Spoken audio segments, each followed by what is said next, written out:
பயப்படாத, நீ தேவனத்தை கிளப்பிச்ச. லூக்கா 1:30.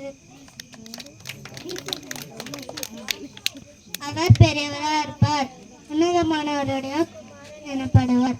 கர்த்தராகிய தேவன் அவருடைய பிதாவாகிய தாவீதின் சிங்காசனத்தை அவருக்கு கொடுப்பார். லூக்கா 1:32.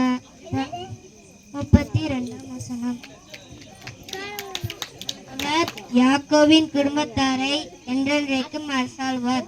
அவருடைய ராஜ்யத்துக்கு முடிவரை என்றான். லூக்கா 1:33. இதோ நீ ஆதி